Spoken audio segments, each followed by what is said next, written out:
So my dear student, welcome back to my YouTube channel MZ Math and Science.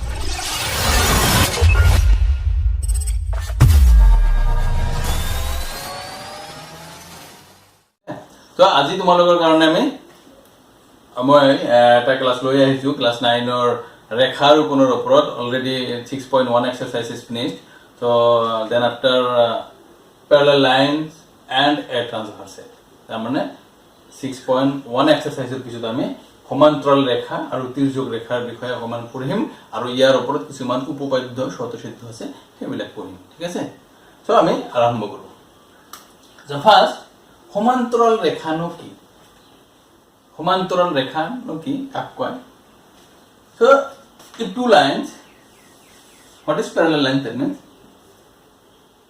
lie on same plane মানে দুটা line যদি একে সমতলতে আছে দুটা রেখা একে সমতলতে যদি থাকে আমি জানো রেখার ডেফিনিশনের পৰা বা ৰেখাৰ সংজ্ঞাৰ পৰা যে যিকোনো ৰেখাক আমি দুইফালে অসীমলৈ বঢ়াই দিব পাৰো সো যদি দুডাল ৰেখা একেখন সমতলত আছে আৰু আমি যদি দুইডাল সৰল ৰেখাক দুইফালে অসীমলৈ বঢ়াই দিও আৰু যদি দেখা যায় যে কেতিয়া কটাকটি নকৰে তেতিয়া হলে এই ৰেখা দুডালক কি কোৱা হ'ব সমান্তরাল সরল রেখা that means that two lines if we extend the both lines on its both side up to infinity but they never meets or they never intersect to each other then the lines are called the parallel lines okay অর্থাৎ যে দুডাল রেখা যদি একই সমতলত থাকে আৰু সিহঁতৰ মাজৰ দূৰত্ব সদায় সমান হলে এইখিনি ডিসটেন্সটো সদায় সমান কেতিয়া কটাকটি যদি নকৰে তেতিয়া হলে কি হ'ব এই ৰেখা দুডালক কি কোৱা হ'ব সমান্তৰাল সৰল ৰেখা এনেকুৱা কি চাইছা ঠেলা গাড়ী বিলাক চাইছা না ঠেলা ঠেলি যে লৈ যায় বা টানি লৈ যায় এই তাৰ চকা দুটা চোৱা মাজৰ দূৰত্ব সদায় সমান লাইন চকাৰ দুটা কেতিয়া যদি সৰল ৰৈখিক দিশত গতি কৰে কেতিয়া কটাকটি নকৰিব এফালে টাৰ্নিং ললে বা right side left side turning ললে তেতিয়া কৰে তেতিয়া তাৰমানে তেতিয়া সৰল ৰৈখিক নহয় তো যাৰ কাৰণে আমি এটা উদাহৰণ ল'ব পাৰো ঠিক আছে সো আমি সমান্তৰাল সৰল ৰেখা বুজিলো যে দুডাল সৰল ৰেখা একে সমতলত থাকিলে আৰু সিহঁতৰ মাজৰ দূৰত্ব সদায় সমান থাকিলে আমি সিহঁতক কি কম সমান্তরাল সরল রেখা বুলি কম now a transversal what is a transversal or তির্যক রেখা যিকোনো রেখা এডাল হোক দুডাল হোক থাকিলে আৰু সমান্তৰাল হোক বা নহওক সেইটো বেলেগ কথা আৰু এই সিহঁতক যদি আন এডাল ৰেখায় কি কৰে দুয়োটাকে ছেদ কৰে অৰ্থাৎ কটাকটি করে তেতিয়া হলে this line is called the transversal that means তির্যক okay this is the তির্যক transversal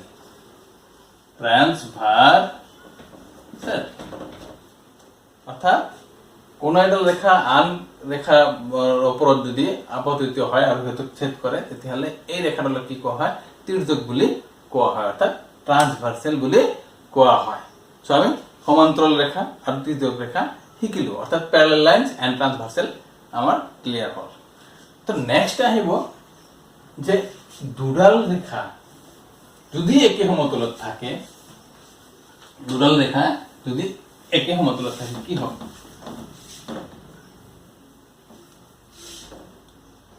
তেমন অর্থাৎ যে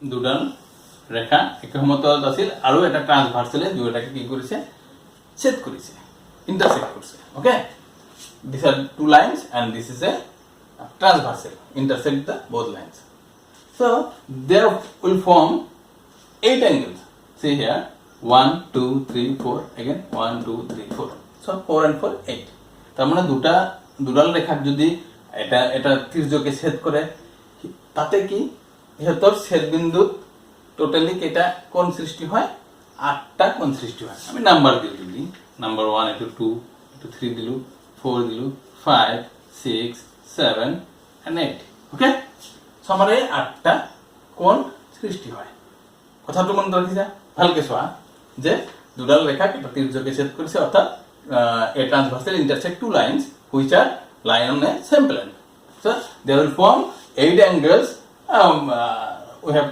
denoted by 1 2 3 and 4 5 6 and 7 okay so এই কোনবিলাকৰ কিছুমানক জোৰ জোৰ হিচাপে নামাকৰণ কৰিছে, তাৰমানে পেয়াৰ হিচাপে নামাকৰণ কৰিছে, কিছুমান পেয়াৰ মানে দুটা দুটাকে অৰ্থাৎ। চ' মই এনেকে লিখো, ফাৰ্ষ্ট অনুৰূপ কোণ,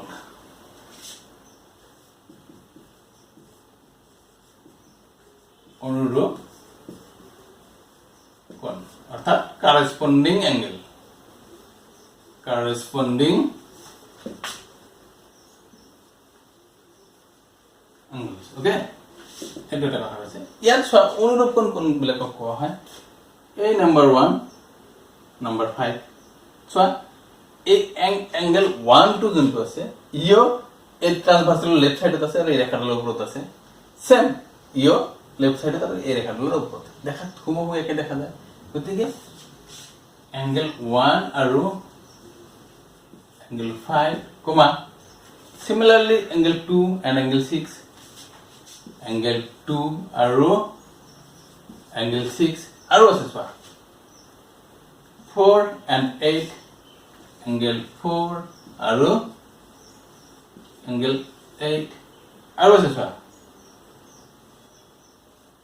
angle 3 আৰু angle 7। so এই চাৰিটা পেয়াৰ আমাৰ কি হৈছে corresponding angle, that is অনুৰূপ কোণ। so দেখা থাকে এইটো আৰু এইটো দেখা থাকে, এইটো আৰু এইটো দেখা থাকে, এইটো আৰু এইটো দেখা থাকে, এইটো আৰু এইটো, তাৰমানে একে জাগাত ফৰ্ম হৈছে, একে ঠাইত ফৰ্ম হৈছে। এই ট্ৰান্সভাৰ্সালটো আৰু এই ৰেখাডালৰ ছেদবিন্দুৰ য'ত এংগেল 1 হৈছে 5 সেম জায়গাত হৈছে, 2 য'ত হৈছে 6 সেম জায়গাত হৈছে।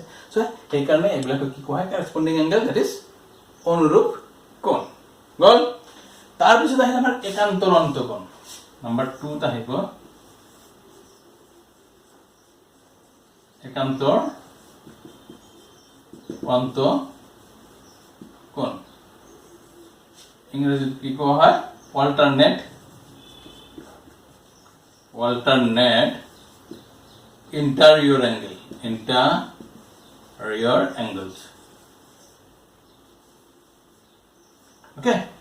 so yeah একান্তৰ অন্তঃকোণ কোনবিলাক, অন্ত that means ভিতৰ, interior that is interior angles, that is ভিতৰত থকা। এতিয়া চোৱা এই ট্ৰান্সভাৰ্সালটোৱে ইয়াত কি কৰিছে আমাৰ 1 2 3 4 এই এংগেলবিলাক যে ফৰ্ম কৰিছে, ইয়াত কিছুমান ভিতৰত আছে, কিছুমান ক'ত আছে বাহিৰত আছে। চোৱা ইয়াৰ ভিতৰত থকা কোণবিলাক 3 4 5 and 6 ভিতৰত আছে আৰু 1 2 7 and 8 বাহিৰত আছে। so 3 4 5 6 are the interior angles, that means অন্তঃকোণ, আৰু 1 2 8 and 7 are the exterior angle, that means বহিকোণ।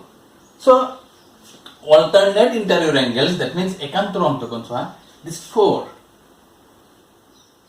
this time 4 and 6, so এই একান্তৰত আছে, এই একান্তৰত আছে, so that is why these are the alternate interior angles, that means একান্তৰ অন্তঃকোণ। similarly 3 and 5, so angle 3 আৰু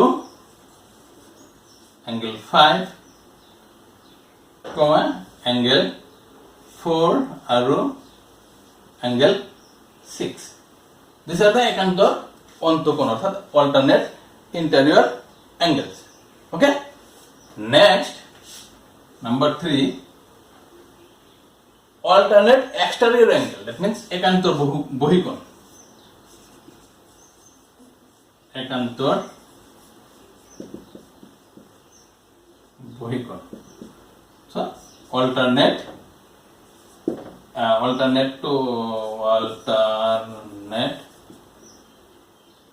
exterior angle,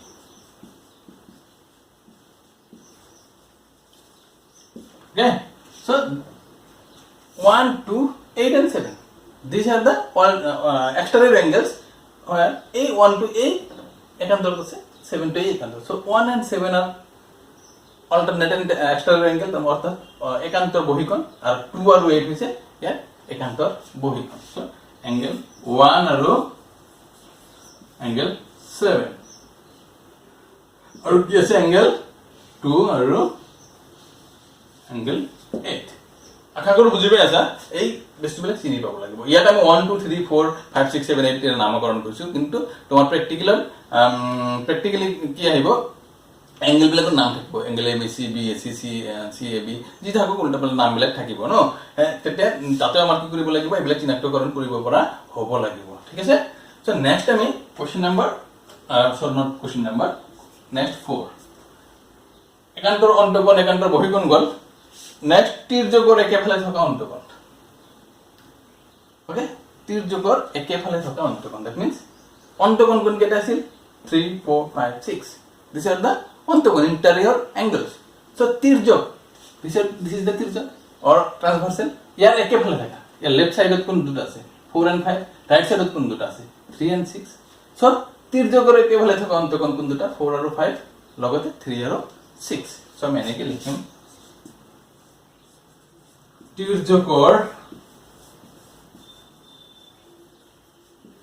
একেফালে থকা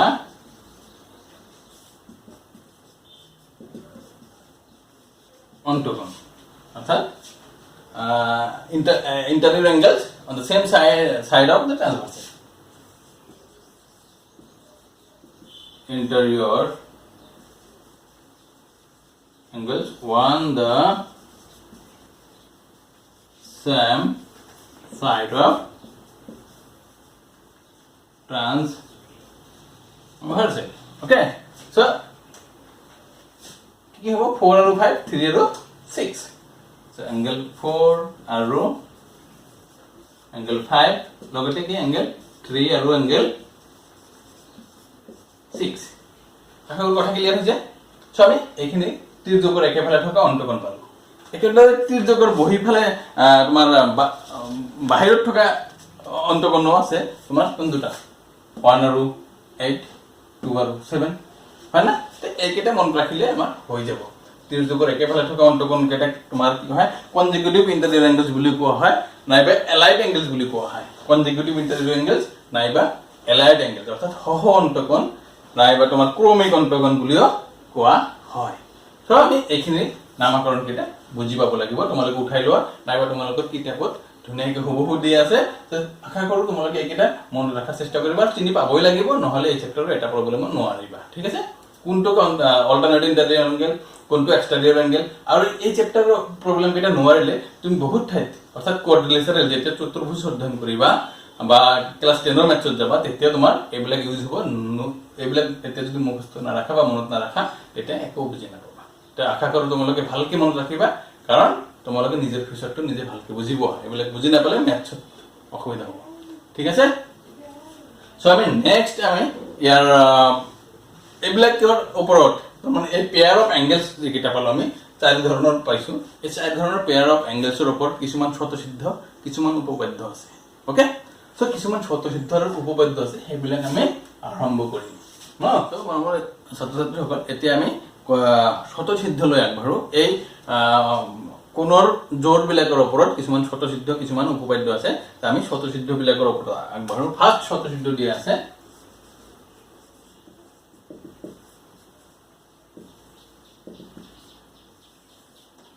6.3.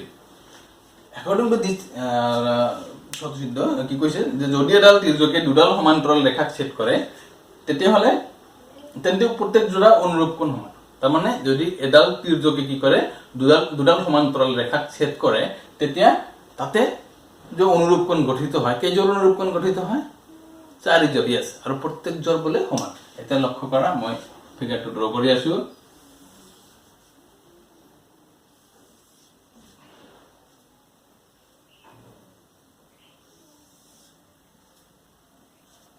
Okay, suppose এইটো এটা figure তোমাৰ according to the axioms।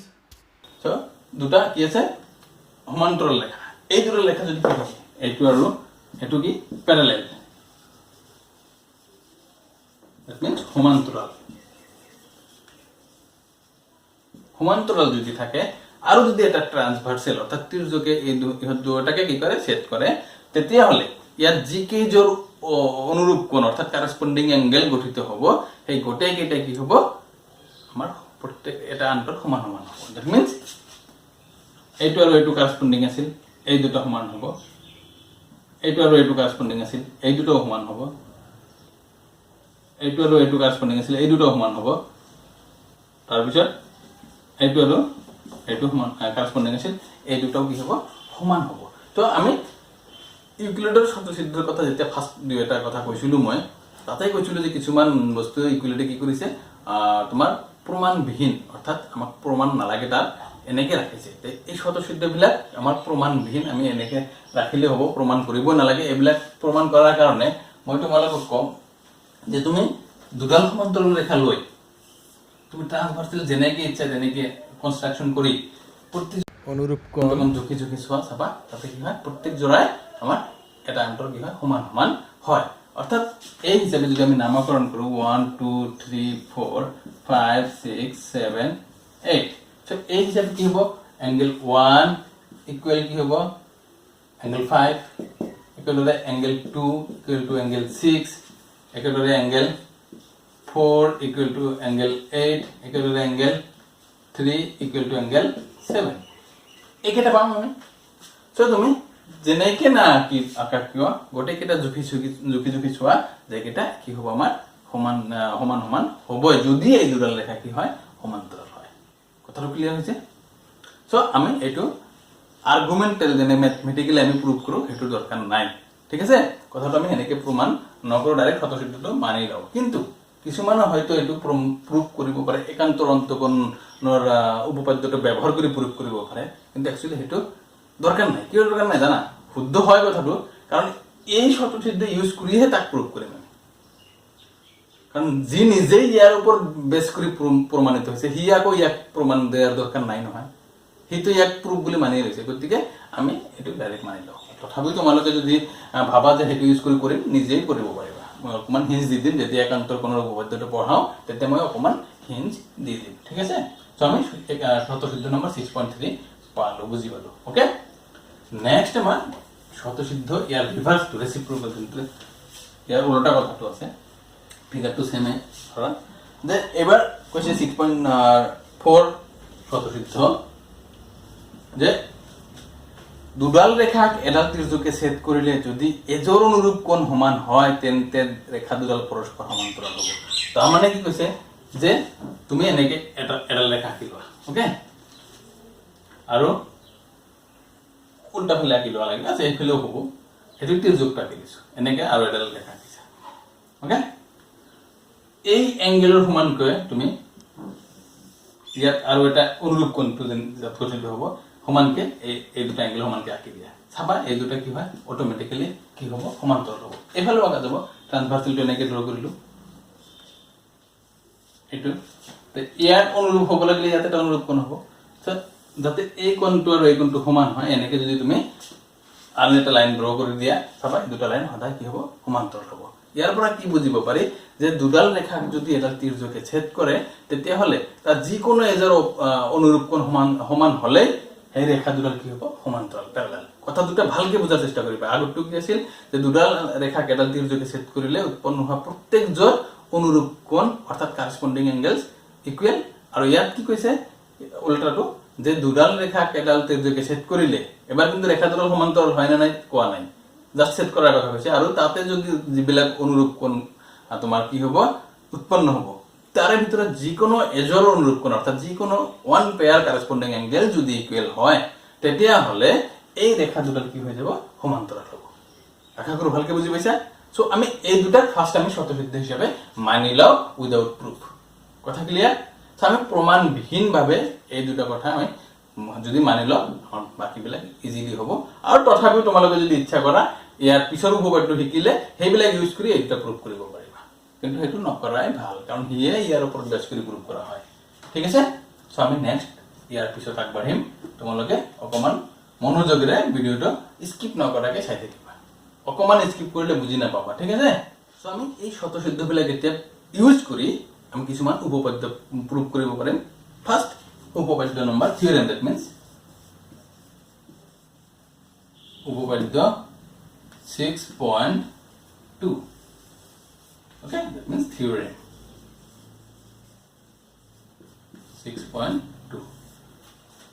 So according to this theorem কি কৈছে যে যদি দুডাল সমান্তৰাল ৰেখাক এডাল তীৰ্যকে ছেদ কৰে তেন্তে প্ৰত্যেকজোৰ একান্তৰ অন্তকোণ সমান তো আমি ফিগাৰ ড্ৰ কৰি লওঁ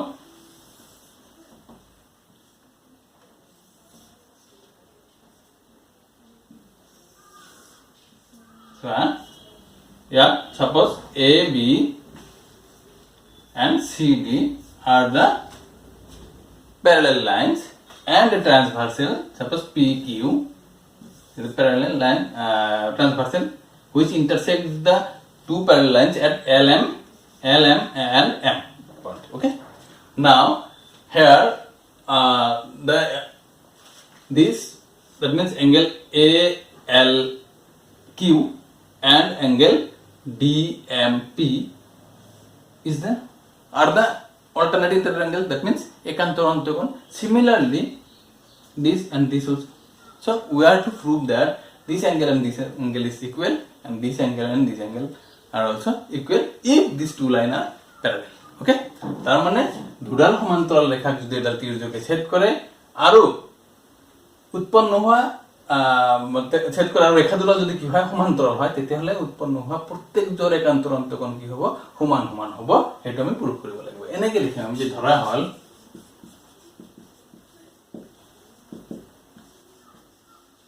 AB আৰু CD দুটো সমান্তৰাল ৰেখা সমান্তৰাল ৰেখা ই কমা দিয়া ইহতক PQ তিৰ্যকে ক্ৰমে L আৰু M বিন্দুত ছেদ কৰিছে ওকে ছেদ কৰিছে সো প্ৰমাণ কৰিব লাগে যে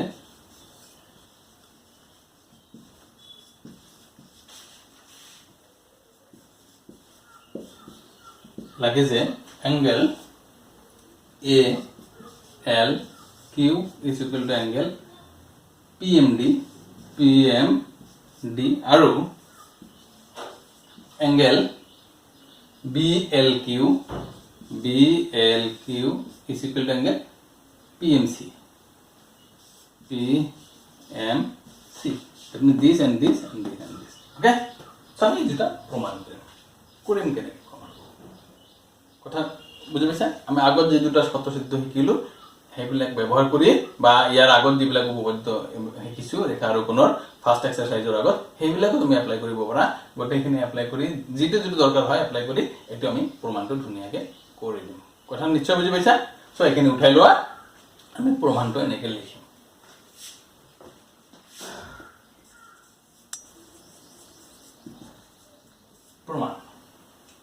প্রমাণত এনেকে লিখিম যে যেহেতু AB and CD are parallel. Okay, since AB parallel to CD সমান্তরাল চিহ্ন এনেকে দিয়ে এটা জানাই না সমান্তরাল চিহ্ন CD আৰু PQ তির্যক therefore angle ALQ is equal to angle CMQ. Okay, CMQ কিয়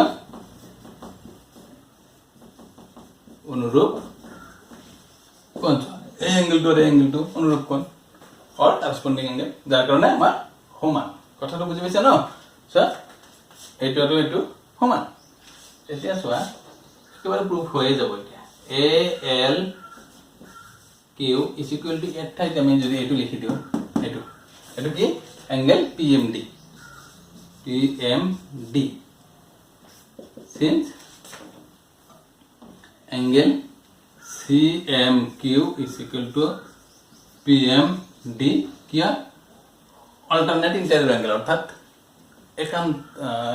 alternate vertically opposite angle অর্থাৎ বিপরীত কোণ বিপরীত কোণ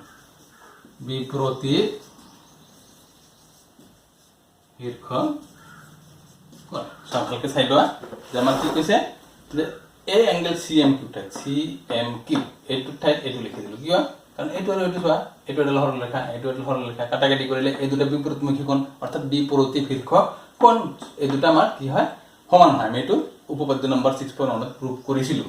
চ' ইয়াৰ ঠাইত কি লিখি দিলোঁ, এইটো লিখি দিলোঁ। চ' আমাৰ এটা প্ৰমাণ হৈয়ে গ'ল। কথা কি হৈছে যে ইয়াৰ তলত জাষ্ট খালি একেদৰে লিখি দিলে হৈ যাব। কথা বুজি পাইছা ন? এইখিনি ধুনীয়াকৈ উঠাই ল'লে ভাল পাব। তলত আমি জাষ্ট লিখি দিম একেদৰে angle BLQ is equal to angle PMC. So proved. কথা নিশ্চয় বুজি পাইছে? চ' একেবাৰে সহজ এইবিলাক উপপাদ্য আৰু কেইটামান আছে মই প্ৰমাণ কৰিম। চ' আজি বেছি দীঘল নকৰোঁ, তোমালোকে চাই থাকা, সুস্থ থাকা, ঘৰত থাকা আৰু অকণমান পঢ়া শুনা কৰিবা। আৰু আমাৰ গোৱালপাৰা ডিষ্ট্ৰিক্টত আচ্ছা এটা ইউনিট টেষ্টৰ কাৰণে এক্সাম পাতি আছে, তোমালোকে পৰীক্ষা সময় দিবা আৰু পৰীক্ষা দি পেলাই তোমালোকৰ যি ছাৰে ক্লাছ লয় তাৰ হোৱাটছএপত পাৰ্চনেল হোৱাটছএপত এনচাৰ শ্বীটবিলাক ফটো মাৰি PDF কৰি পঠাই দিবা। সি চেক কৰি তোমালোকক নম্বৰবিলাক জনাই দিব। পাই আছা আৰু যদি ভাল পাই আছা এটা লাইক কৰিবা, কমেণ্ট কৰিবা আৰু তোমাৰ বন্ধু বান্ধৱীলৈ শ্বেয়াৰ কৰিবলৈ নাপাহৰিবা। Good bye, take care.